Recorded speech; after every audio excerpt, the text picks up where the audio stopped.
Kolben Miller, he'd been a key part of your defense, and he punted for you guys a little bit.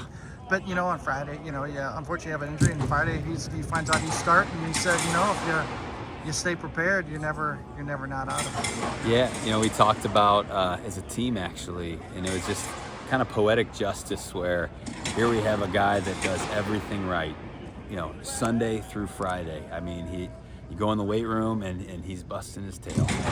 Throughout practice, I mean, he's straining, he's stressing, and he treats it like a game. And so he's working during the week so he can play the game on Saturday. And it's just neat to see like examples of that now you can pull from. Like, hey, this is why you got to do what you do, because you never know what when your number's going to get called. And for him, I mean, his preparation led to the success, and we knew he was going to be great. And I think you got to also give a lot of credit to our coaching staff. Coach Smith in particular. We have a philosophy here where we coach everybody the same, and we're a developmental program.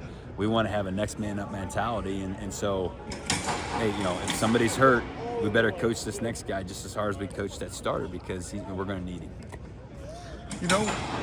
And you were fortunate, you found out, he's a punter too. He could play linebacker a little bit, but he also could punt, and that worked out for you guys early in the year. Yeah, he's a jack of all trades. I found out that he was a great hurdler, and typically those hurdlers have, good flexibility and good hip mobility, and so for him to be a good punter didn't surprise me one bit. And thank goodness we had him, because early in the year, we were fighting through some injuries. You don't typically carry a ton of punters on your roster, so when the one goes down, you better have an emergency guy. And again, Kolben, of course, answers the call just like he did on Saturday. Well, you look at South Dakota. They lose Charles Pierre, all-conference running back last year, week 2, but they don't miss a beat with L.J. Phillips when he comes in. And is it scheme or individuals or a little bit of both? I think it's a little bit of both. I think in order to have a great running game, you have a great offensive line, but that back needs to be able to make that guy miss, because you can't block them all.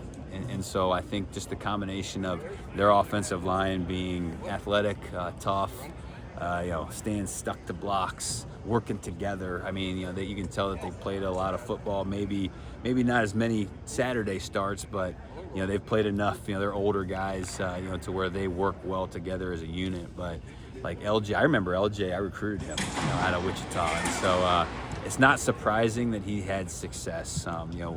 An old coach that I worked with, he's passed away now, Bill Charles. He had a saying, big buns, big runs. And his lower half, man, like you can just tell the guy's got power, and then he's got great contact balance too, because he's just so strong. And so those two things combined, you're going to have a pretty formidable running attack. And then you look at Aiden Bowman. That's a guy that also probably helps that he doesn't run a lot, but he's got a big arm. He does. I mean, and again, the more you play, the more you've seen it all. And then so you compound that with the success they had last year. Got all the way to the Final Four. The league that we play in, man, you're seeing the best of the best week in and week out. And so he's been there, done that. Hard to surprise a guy like that on a Saturday. So it's awesome to have a leader for them. And again, he may not be, the Michael Vick or, the slippery guy, but, he moves in the pocket well enough to buy the time, and he's got the arm to where you got to defend all 53 and a third and all 100 yards. Perfect.